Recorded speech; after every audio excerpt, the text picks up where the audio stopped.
Hi, this is Des from the Music Marketing Academy, and in this video we're going to show you how to promote and market yourself as an independent musician. The cool thing is I'm going to be interviewing a guy called Jeff Ojeda, who is the CEO of Phase Management Incorporated. They're a music artist management company, and if you look at who Jeff has worked with, you're talking Nickelback, Florida Georgia Line, Chris Lane, Keisha Shante, and many more. So without further ado, let's get on to the podcast. Okay, so this is Des from the Music Marketing Academy. We're going to talk about some essential ways to promote and market your music independently. And I've got a guest today, and I think you're really going to enjoy this podcast. It's a chap called Jeff Ojeda of Phase Management. And I was just looking at some of the things that Jeff has done previously and what he's doing now, and it just blows my mind. So without further ado, we'll probably go into that a little bit later on, but I should just introduce Jeff. And yeah, Jeff, take it away. Hey Des, thank you so much for having me. I'm really excited to be here. Cool. Yeah, as you mentioned, my name is Jeff, and I'm a music manager. I got my start in music just over 15 years ago or so. Okay. In various capacities. I mean, I started with my own band and did the whole, touring and recording, putting out a record, that whole thing, and just tried to get a feel for what it was like to release independently and go through the motions of putting music out and kind of living through what that's all about. Here, but I think from your experience, it'd be nice to talk about the launch process, which is obviously right at the very beginning of when an artist is actually bringing out a track or an EP. Maybe you can discuss a little bit of something about that. Yeah, sure. So, if you So don't mind. that's that's a great place to start, because I think a lot of artists, they're excited about creating and working, on their sound and doing what an artist should do, is being creative in the studio, and from the business side of it is, the reality is you're building a product and you're getting ready to put this product out into the market. Sure. So for me, I like to I follow a bit of a loose plan that I'm able to adapt according to what scenario or what artist or genre I'm working within, because that's another big thing too, is rollout structure is different for every artist Right. and every genre, right? And if say if one artist has a heavier fan base on Facebook or maybe an older demographic or whatever it might be, Yeah. you have to kind of cater to that a little bit. But anyways, the sort of structure that I like to follow is I break it down into 3 months. So if I'm putting out a single, 3 months from now, I use that as my sort of anchor point, and then I do a work back. So every 4 weeks is one period, and I basically stack 3 periods together. Right. Okay. So that's interesting. So the first period, and it's honestly what happens is that you're just creating a sense of organization, so that by the time you get to the really fast moving parts and when things are about to release and there's press and maybe more happening for the artist, Sure. it really just alleviates a lot of the pressure for the artist to have to kind of perform off the cuff and do things without having planning. If you're not building that early on, you kind of get into an uncomfortable space. So Sure. anyway, So you've got. Do you say you work in batches of 4? Did you say 4 weeks? Is that right? Do they hear yeah, right? pretty well. Yeah. 4 weeks or a month. Okay. Yeah, it's kind of loose again, but it's dependent on what the artist is capable of producing. Some artists are much more attuned to what the demands are for social media and the platform and how they change and stuff like that from platform to platform. So some artists will have a better grip on how to execute right off the bat, and then other artists might need a little bit more help in understanding. All right, we should be focusing more on these and less on these because your audience is here. So it all comes down to artist capacity and work ethic. What are they willing to put to the table? Sure. And is this something that you do? You sit down with them first and discuss this, or do you kind of like put a plan forward for them? Is it kind of like a joint thing? Yeah, it's honestly a bit of both. It's kind of more about working with them than anything, and yeah, and every artist is going to be a little bit different. So laying out this sort of strategy of content creation is just dependent on what we're going to need and how we're going to lay out. At what point do we announce that we have a single coming out? What sort of teasers or pieces do we have ahead of it? How are we going to propose lining that up so we're building as much momentum going into the release as possible. So Sure. it's, again, it's up to what the artist is willing to tackle, Okay. and it's very project dependent, I find, anyway. Okay. um, so yeah, for that first month, there are two different sort of sides that I focus on: the core assets and core materials. I'm a hand talker; I use my hands a That's all lot. right. So I've got the core assets, and then all of the social components. So Right. So those are kind core of and the, social. Okay.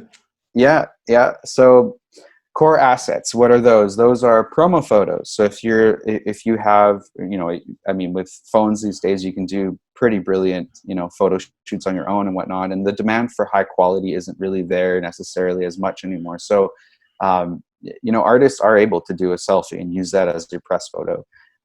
It's just, where we're at right now, which is Sure. actually a really cool thing. Yeah. And more relatable, who has a photographer following them around? So Exactly. not me.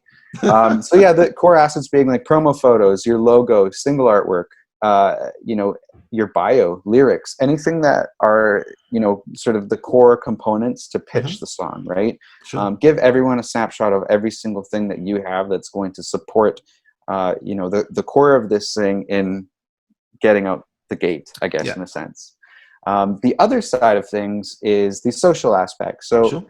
when it comes down to your specific brand as an artist, and then the brand or extension of the brand as a single that you're putting out, you kind of want to tether back and forth between what speaks true to you as a brand, but then also that extension of how that parlays into your single and the context of your single and the lyrical context of what you're trying to tell as a story. So it comes down to really figuring out who you are. If you were to say, what are the 5 main points that are me as an artist, those 5 major pillars are things that you should find content on. Some people are all about yoga and wellness. Some people Hmm. are all about, it's all of those lifestyle components that end up helping support, your narrative and your personality traits online. So I really get my artists to do a bit of a soul search and go, okay, what are we doing? What's the point of this song? What's the message you're trying to carry? How angsty or gritty is it versus how polished is it? Or if it's a ballad, maybe there's a lot more softness and romanticism and that sort of thing, or those visual components that come into play. I'm So with it's you. more really understanding, what is the narrative that this release is begging for? But then Hmm. how do you go about building that out so that you have all that content sitting ready and waiting for you for when you want to hit go, and then you can start scheduling post after post after post to roll out, to buy yourself the time to do things like press, continue songwriting, and not be a slave to your phone in a sense, right? And Sure. not always have to feel like you have to pick up your phone and constantly be at the mercy of what your socials are telling you to do. Yeah. It's kind of reverse engineering it, making it Sure. your own thing. And So are they using scheduling tools, or are they just putting those out, writing them down and then posting them when the time comes? I How do you go think about doing that's that? yeah, I think that's more artist to artist. I like Okay. to suggest scheduling tools because I like organization and I like seeing, basically if you can set up a point list or a form of, all the assets that need to go out and then assign them to each day. It's a no-brainer to me. Sure. Okay. Every artist is kind of different though. Some artists kind of wake up in the morning and go, oh, what am I going to post? And it's like, well, you've got 15 things. I mean, pick one. I mean, what did you post the last couple days? Maybe make something different come up today, Absolutely, And absolutely. And yeah, what's your take on the old storytelling? I've been talking about that a lot in my social posts about showing people the process that it takes to actually produce an EP or an album, right from the very start. Thinking about I'm going to start it, I'm now doing it, and then at the end I'm about to launch it, but actually telling that story all the way through. What are your thoughts on that?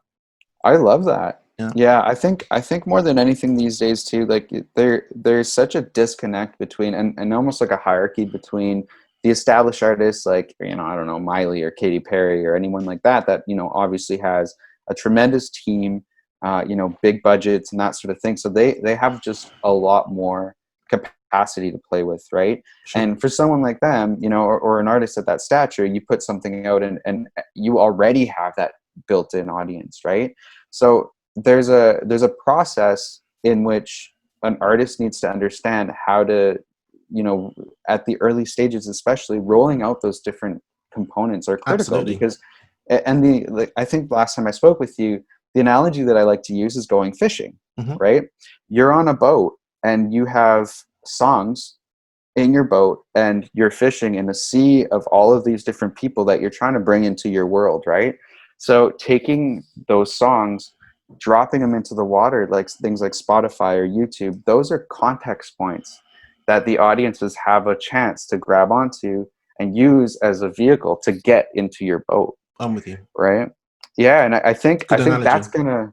that's the beauty of where we're at in the digital world. You know, a lot of people used to, and the old industry used to bank on single sales, you know, and that used to be the destination or the conversion is how many people have purchased this. But now you kind of have to think of your song as a currency. Mm, Oh, I want to get into your boat. You know, here's the exchange. It's sure. more about it being, you know, fluid and an exchange rather than it being the end goal. I'm with you. And do you, I mean, a lot of the artists that are going to be listening to this and watching this, a lot of them don't have a major following. Would you recommend going on most of the top three social platforms like Twitter, Facebook, and Instagram, or do you think it should be just good to actually just to maximize one platform that they feel comfortable with?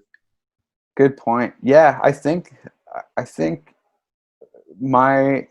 actually recently had a conversation with this with one of my artists, but I think the biggest sort of takeaway is, first of all, I think the artist will always understand who they are Hmm. before any market testing, you know, like without even having any metrics or analytics to understand who your audience is. I think there's an intrinsic sort of you know, requirement for fulfillment that an artist has when they're sharing their story.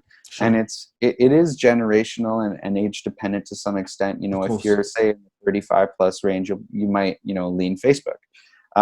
But it comes down to capacity again. And if you're an artist and you are always on, say, TikTok and Instagram primarily, and the rest are sort of background noise, well, you kind of know where you're going to start, Absolutely. right? Yeah. And if there are other platforms, like say like Snapchat, that's the one that I've pretty well eliminated off Okay. any of Even for my artist Madison. table.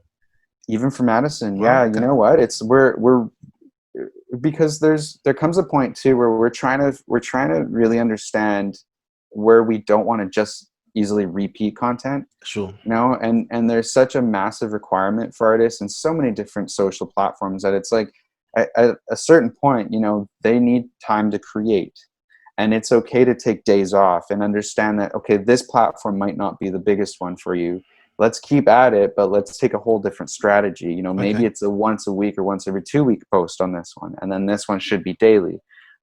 It's just really navigating what's going to serve the artist best. um, and yeah, and understanding the capacity. But like going back to what you were saying about documenting the story and the Mm, whole experience of recording and whatnot, that's huge. And yeah. especially as a developing artist, you know, you want people to come back and have a sense of community and you know, relatability, and they want to see your story and the Yeah. struggles and the good and bad moments, you know. And Exactly. I think that's a, you know, a huge part of it. Yeah, I mean, I don't. I must admit, Jeff, I don't see that enough. I see a lot of people releasing tracks, but I don't see them actually getting their phone out, get on camera, and Instagram Stories, for example, is a good platform to try that on. Right. Discuss if you're going into the studio when you're writing, that sort of thing, and I just don't see it enough. I don't know whether it's they're shy or they're scared to do it. I don't know. It's strange.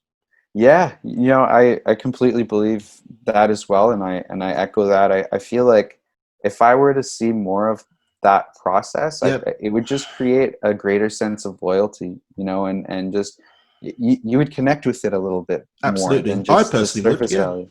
Yeah, yeah, me too. I think a big part of it too is that because the sort of social requirement has become such a, you know, important aspect of creation and exploiting your creation, a lot of artists are having a hard time of when do I open the door and when do I close it, because you are distracting yourself from songwriting once you pull your phone out, right? Sure. So I guess I'd imagine that the next step would be for artists to understand when, or like when they're doing playbacks and listening through things, or when there's vocals being comped, or certain things where they can sit back for that quick break. You know, maybe introducing a phone for 5 minutes in those moments rather than, you know, the sort of head down, get the song out moments. You know, I'm with you. those are a bit more precious. But yeah, it's just, again, capacity, scheduling, organization. It comes down to what the artist is willing to do. Cool. And lastly on this, do you have some sort of checklist that you go through each time? So you got an artist, they're going to be launching a track in 3 months time. Do you have some sort of checklist that you go through just to make sure everything has been checked and everything's been done? Absolutely. I Okay. love checklists. Okay. Yeah, and I guess that is a really good segue in terms of the 3-month process. You know, the first one is creative content. Second one is technical and administration. So you want to make sure that you're registering your song. You've got an ISRC code. You've got, you know, your digital aggregator or distribution company basically set up and pretty well ready to go. You know, all of the different technical components that you're going to need checked off the list to make Okay. sure your song is registered Yep. and buttoned up before you put it out there. That's the most important, like one of the most important pieces of this whole thing. And also setting up an environment where you can listen to the song privately. So like Okay. SoundCloud as an example is a great tool, Okay. and one that everyone still uses. So Sure. SoundCloud is great, you know, getting everything basically set up to put it out to people. Right. So that's kind of what month 2 encapsulates. And then the final month, third month, is pitching. So taking that private link, all the press materials and everything in one organized link, and firing that off to different outlets, you know, whether it be music blogs or you know, playlist curators, Sure. people that might feature or interview you, local press, that sort of thing. Yeah, that's kind of the Yeah. 3-month process. So And can we go that, back to month 2? Sorry to interrupt you. yep, of course. Regarding the distribution side of it, it's my understanding that if you're going to put a track out on Spotify, that you need to give it a certain amount of time to be approved and to go live. Is that right? Yeah, that's right. So that's why I introduced that in month 2, because Okay. for me, I need to have the, you know, and I work like very closely with the distribution company. Like we've got with Phase, I've signed a specific deal with a company that I work, you know, side by side with. So we have a lot of internal discussion. But I mean, I've certainly, you know, worked in, you know, the complete independent side where you're putting stuff up on TuneCore, DistroKid, as well as, you know, major label side. Sure. So in every case, you always want to make sure you're 6 to 8 weeks out, especially if you're independent. And that little pitch, that little section that you get to really share what you're doing with the song, I think that's critical as well. You know, highlight what you're doing to exploit the song. You know, the digital service provider wants to know, what are you doing to funnel more attention their way. Sure. Right. And so, yes, lead time is massively important. I think their cutoff is it has to be, so if you're using, say, TuneCore, DistroKid, it's the aggregator that brings those to the digital service providers, right? So if you're using one of those, that might take, you know, sometimes they have a bit of a period where they have to review songs. So that could take up to 10 business days. Right. So keep that in mind. So 10 business days plus Spotify would like 1 week. There's no way that I would pitch anything without at least 3-4 weeks of lead time for them, right? So add that 3 or 4 weeks plus the 10 days. That's why I kind of start, you know, 6 weeks out. Yeah, sure. And do you put them on a pre-save, so somebody can actually pre-save it on Spotify or Apple Music, and then promote it that way? Is that how you do it? Good question. Some people do it that way. It's certainly an option. Sure. For an example, with Madison's 2 recent singles, we haven't done any pre-saves. The next one I won't do any pre-saves as well. But when it comes down to, you know, releasing, say, you know, an EP with a feature track, something like that we have a lot more lead time with, I would be inclined to pre-save, because right now with her, she does have, you know, a pretty well established sort of visibility set on Spotify. But I want to take those fans and all that visibility and get the pre-save side of the conversation started once there's more conversion. Right, I'm with you. Okay. Right. Yeah. And so it's just and her numbers are excellent right now, but it's going to take some time before, you know, if we were to set up the pre-save strategy now versus in a month from now, Yeah. you know, we might have 2,000-3,000 more people that would be willing to pre-save at that I'm point. with you. So are you suggesting then that if you've got an independent that hasn't got a large following, it's not a good idea to do a pre-save until they've got a larger following? Is that how I read it right? Is that how I interpret it? Yeah, I mean that's one line of thinking. Again, Yep. it's very genre based. Yeah, I mean, if you're announcing a tour or something like that, and you know you have that tour 3-4 months out, and there's a specific day you're announcing for, then I would potentially, you know, to bridge the gap between that announcement and actually going on tour, I would probably put a pre-save in there somewhere. It's just all strategy based on what you want Sure. your audience to do. But you know, ultimately, think about it this way: when we're releasing singles, you're trying to bottleneck your hype. Right? You're trying to get people, and people have short attention spans, right? So if you tell them 2 months out, hey, I'm releasing a single, they probably won't care by the time it comes out. It's true. It's true. Right? And so that window for visibility has become quite short. You know, even like this last song, Three's a Crowd, I think we released it, or released the idea of releasing it, say 3 or 4 days out from the actual impact date. Wow. So that window of visibility is short. So it all just depends what you're doing. You know, if you are a pianist and doing a big show or something like that, again, and you're trying to build towards something, Sure. I think that might make more sense, because Okay. you might not have, you know, 4 shows that week. It's all, you know, relative. Yeah. So for a single track, then you're still going through that 3-month process. Is that right? So, for That's example, right. with Madison's her track that she's got out now, is that what you did? You basically had a 3-month process, and then you on month 2 you sorted out the distribution side of it, and then on the last 2 weeks you started promoting it. Is that right? Am I getting that right? Yeah, pretty much. I Yeah. mean, we're kind of deconstructing it a little bit, because I mean, with this one, she had like a brilliant idea. She came up with the whole thing, but like she had this idea to basically leak the song on her own and leak different pieces of it. And Okay. so Good I idea. went away camping that weekend, and so it was kind of like the perfect little opportunity for her to just, you know, have a cheeky little moment of being like, ah, I put this out. And it worked great. I mean, people loved it. But yeah, I mean, in terms of impact dates, like I have this entire year scheduled, and that schedule I built in January. Wow. You know, Okay. and there are certain things that move and you know, get adjusted. You know, specifically up here, her being independent. There are a couple of grant funding opportunities that we've got our hands in that we're hoping that will come through. But those are big sort of movement markers for us, because, you know, if we were to allocate some funding towards the project, you know, it opens up what we're able to do. So there's always a bit of a fork in the road with every release Okay. of, you know, what you might have as a plan B. And I think that's just smart strategizing in general, because then you're not stuck and going, oh, what next? Okay. And so, yeah, and that's a big part of why I'm so adamant about creating that 3-month pre-release thing, Sure. because once you build your content month and you have your release date, well, your content can start rolling out, you know, that week or 2 before your release, I'm with so you. that you know exactly what you're doing 4 to 6 weeks past the release. Yeah. Sure. And that's the most critical period. You know, every song is going to do this for the first week, and then the first month, and then your work is cut out for you after that first 4 weeks. I'm with you. Right. And you mentioned something about pitching before. I see that she got a lot of radio play. This is Madison we're talking about, sorry. Got a lot of radio play when she launched.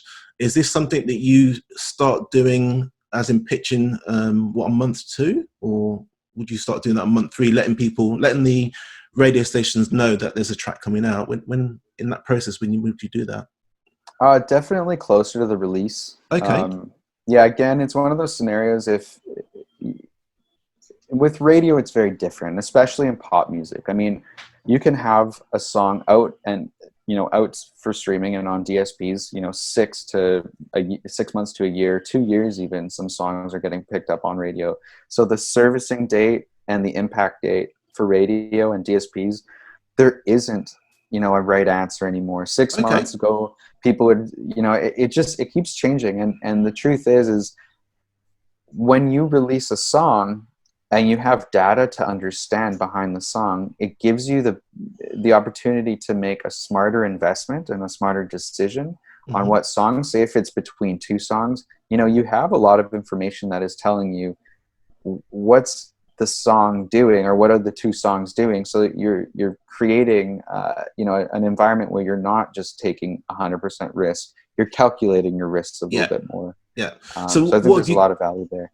Sorry, yeah. And what have you got? Have you got like a list of potential radio stations you've probably worked with in the past, published in the past, and then you literally just contact them one by one via email? How does that process work?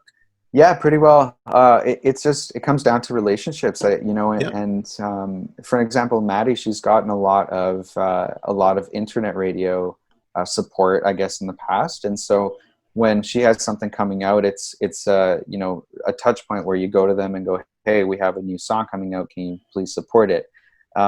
That's one environment. I mean, for someone like Madison right now, specifically in Canada, we have had a few stations that have supported it, but we're kind of, we're again kind of bottlenecking that attention, because when we want all of the stations to pay attention, we want everyone to pay attention at the same time, Okay. right? And really legitimately put her on the radar, so that conversations internally between all of the different music and program directors are relatively consistent. And they're all kind of bringing the songs into their music meetings, Sure. around the same time. Okay. And if you dilute that, then it doesn't have impact. Yeah.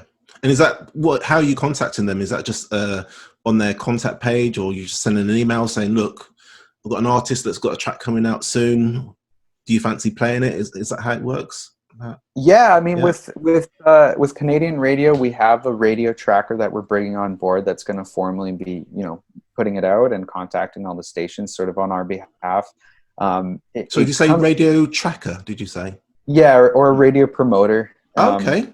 Okay. Yeah, so it comes down to having someone on board that has years of relationships and experience doing Right. this at radio, I'm with you. and being able to kind of, for me, I'm the sort of switchboard in the whole organization, right? Sure. So I'm trying to align the marketing, all the social components, all of those different components, so that the artist has the best shot possible when they enter the market. Right. So where I lean on is someone else's expertise, the radio promoter that is in the trenches, Mm-hmm. doing this day by day, that can see when the market can open up, when things might be a conflict or might close a door for us.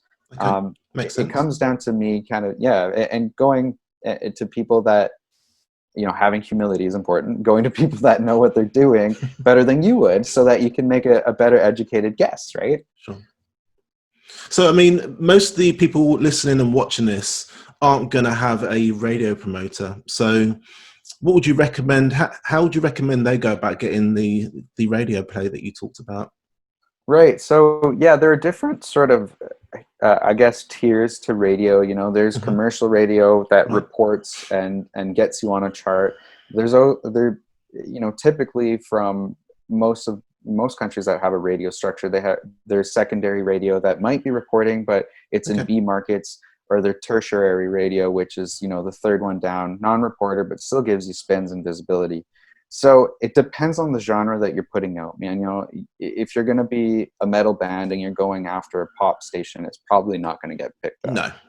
Right. So it comes down to, at what point do you inject radio into your strategy, right? Because you're trying to do this with your data. When Sure. you're releasing a song, you hope it does this, and then you want to give yourself some time in between release 1 and 2, so that you're not dipping down, but you're relatively plateauing, and then you give yourself another boost and another boost. And that's, that's data stacking. And that's something that I really believe in. But in that same narrative, radio is just one of those things that will help you data stack. So you want to go after radio when you have a compelling enough story, once you've stacked enough data, once there's a lot happening for you, right? I'm with you. And the first couple of stages, it's more important to focus on a breadth of visibility. So bloggers, playlisters, influencers, that sort of thing. Focus on those. Build yourself a foundation, and then leverage that foundation when it feels right. I think it's also probably a good idea to start building those relationships now. Yeah. Even if you're not, even if you haven't got a track coming out, I think it's good to, especially on something like Twitter, you can kind of like and retweet and just get your name out there, get known, I suppose. What do you think? Absolutely. Yeah, Yeah, that's very important. And internet radio, those kinds of opportunities, they're great. sure. And it might not be what's going to get you on the chart, but any support is, the name of the game is visibility and exposure, right? And anyone that's willing to offer that help, that's massive, and it's Fantastic. worth chasing at. Good, good. All right, brilliant. Thanks for that. So next point, really, I've got on here my notes, building your own network. So, I mean, how does somebody promote themselves once the track is finished? Obviously, we've gone through the launch phase. We've gone to it's actually out. How do they start maintaining the momentum? Should I say? How Right. do you do that? Well, the things you can control. So you can't control the fact that we can hardly play live music anymore. Sure. Okay. What you can control is basically everything that's close to you. So an artist should realize what their business is, right? It's a multifaceted business, and you incur income through live, through royalties, through synchronization, through social media. Those are your business. A manager can help advise how to leverage those elements of your business, but it's not a manager's responsibility to be tweeting on their behalf, No, for an of course example, not. right? Of So course not. it comes down to, when you're trying to build momentum, it comes down to that month one, Hmm. and creating enough content so that you have enough dialogue by the time the song's out.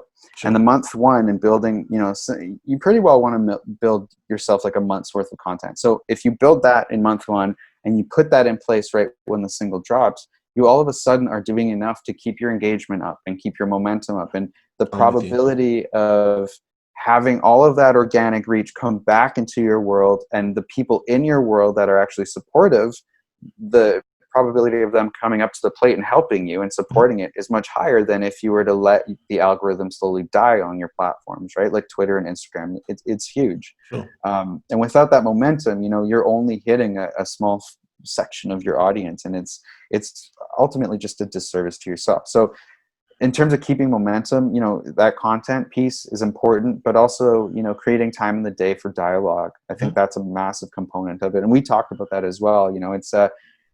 I always say, I have a couple like nerdy little things that I come back to, but I always say there are two aspects to social media. There's social and media.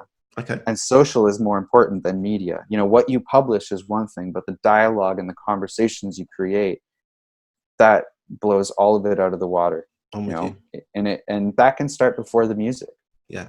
Yeah. No, I That, appreciate that that. right? It comes down to creating a space and a community around the subcultural groups that you resonate with, that you Mhm. speak to, and just creating enough engagement and conversation around those things so that people feel at home when they're there. Yeah. And what are your I didn't actually put this in the notes, but it's just actually come to me. I see a lot of artists. They're quite busy on social media, but one of the actual platforms that they miss out is YouTube for some strange reason. I don't know whether it's a case of they've posted some of their music videos on there and just nothing's happened, so they just think it's a waste of time. But it's, I mean, I'm from a different field. I'm from an e-commerce field originally, and I know that YouTube, as the second largest search engine, is one of the places that you definitely want to put your content. So just some of your views on that, really, because I'm relatively new to this music marketing game, but I'm just surprised that more people aren't using YouTube as a platform to actually get their music out there. Right. It's Yeah. amazing.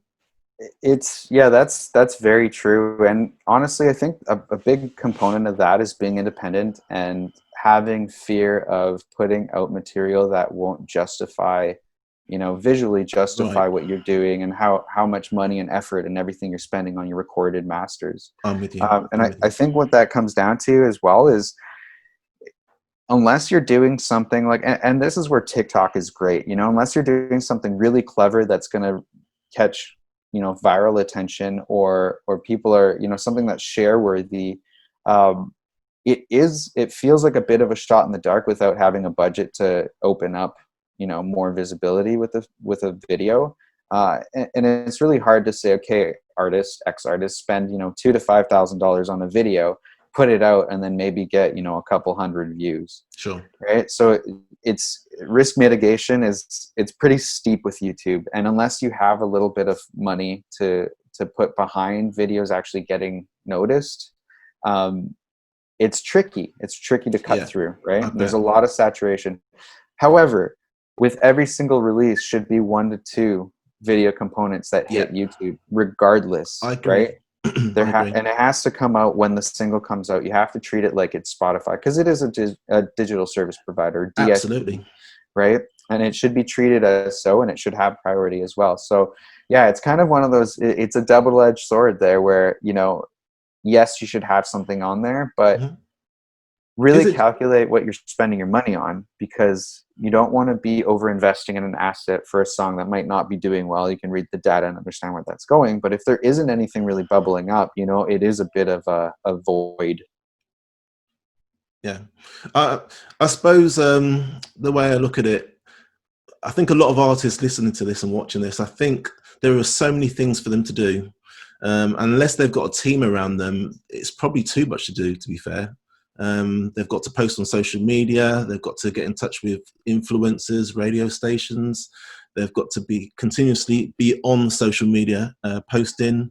They've got to try and make some sort of music video. Do you know what I mean? There's so many Yeah. components to it. I just think most of them just think, you know, I just want to make music. That's all I want to do. So yeah, I can understand. I mean, I suppose it's how badly you want it. If you want it really badly, I suppose you'll make the time to do it. Yep. Not everyone's got the time, and obviously that's quite subjective. But yeah, it's one of the platforms that probably get you the most exposure if it's done correctly. And I suppose you Yeah. don't need an expensive like a production behind you. I've seen a lot of music videos that have been done on the phone, and that's totally Yeah. fine as long as the song sounds good and, you know, it looks okay. I don't think you need to spend a lot of money on the music video. So Yeah, I I don't know what totally your agree. thoughts are. It comes down to the sort of creative angle and how you're executing, I guess, right? And if it's, you know, like you said, something like filming on your iPhone, it's something that we do as people every day, or whatever, Yeah, you know, Android or whatever it might be. So just in that point of view, it's already more relatable than having a fancy camera walking around you, right? So it's not worse, it's just different. And mm, then having to adapt how to make that your own and make it sort of, you know, come to life, and create scenes and a narrative, you know, visually like that, and becoming your own sort of director. I think that's, you know, that's the name of the game right now. And that's how absolutely. you cut through. And it's just, you know, bringing your creativity outside of your song, and making the visual components of your brand, you know, filter back and represent what you're working so hard on with your audio. Absolutely. Cool. Well, look, we've covered a lot in this podcast, and I really appreciate you taking the time. Um, Obviously, I'd like to get you on again if that's okay, and if you have the time Yeah, at your absolutely. busy schedule. Is there anything else you wanted to add while we're here? Have I missed anything out, or anything you want to talk about in particular? Good question. I think more than anything, you know, any artist that's watching this and is, you know, feeling a bit overwhelmed, it's okay to feel that way. You know, especially this year, there have been a lot of different things that have caused, you know, triggers for people. Of course. And, you know, everyone in general, I feel, has taken a hit in terms of their morale, and feeling like this is viable. But keep at it, you know, and keep focusing on the things that you're really good at, you know, like the music, and give yourself time. You know, don't pressure yourself into releasing a single before the end of the year if you're not ready for it. You know, buy yourselves the time to make smart decisions, plan things out, you know, work ahead of time. Like I was saying, like the 3-month process thing is huge. It buys you time later for, you know, mental health and emotional capacity when you need it, when things are really busy. But yeah, focus on the music, keep doing your homework, stay well organized, collaborate. That's another massive thing. You know, everyone's on an equal playing Yeah, and field maybe on we the can touch internet. on that if we talk again, actually, because that's quite a big component as well, isn't it, of the Yeah, promotion? yeah, Yeah. definitely. Actually, yeah, we should write that one down. Um, Absolutely. yeah, just keep taking shots at the net, and keep your head up, because these feelings will pass, and ultimately you got to just keep focusing on what's going to make you be you as an artist. Fantastic. And look, so Jeff, where can people get hold of you? Where can they find you? Are you looking to take on any more clients? Yeah, tell us, how we can get hold of you. Awesome. Yeah, so I am doing music consultation sessions with industry people, with artists, at any stage of the game. I've been doing that for about 1.5 years now, and it's been pretty incredible.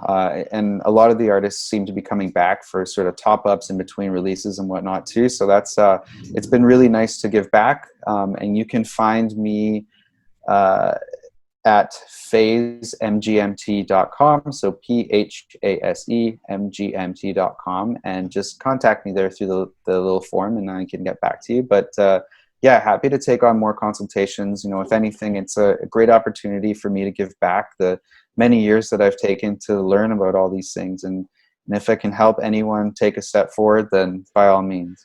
Fantastic. And you're on all the Twitter, Instagram, Facebook? You're on obviously on those social channels, yeah? Yeah, mostly on Instagram. I do have the platforms, but I'm a busy guy. So Every now and then I come away. Sure. Yeah. And what's your handle on Instagram? Sorry. So on Instagram, it's Phase Music MGMT. Okay. And you can find me personally, Jeff Ojeda, JEFF OJEDA. Yeah, I'm around pretty well everywhere. Fantastic. Hopefully you can find me easily. Good. Well, Jeff, thank you very much for doing this with me. I really appreciate it. And I think a lot of people are going to get a lot of value out of today. And I've learned a few things as well. I'm sure they have as well. So we'll have to do it again. So I appreciate that. And amazing. Yeah, with that, I'll say goodbye and wish you all the well. Great. Thanks so much, Des. And I appreciate you having me on here. Let's do it again soon. Yeah. Cheers. Thanks, Jeff. Cheers. No problem. Take care.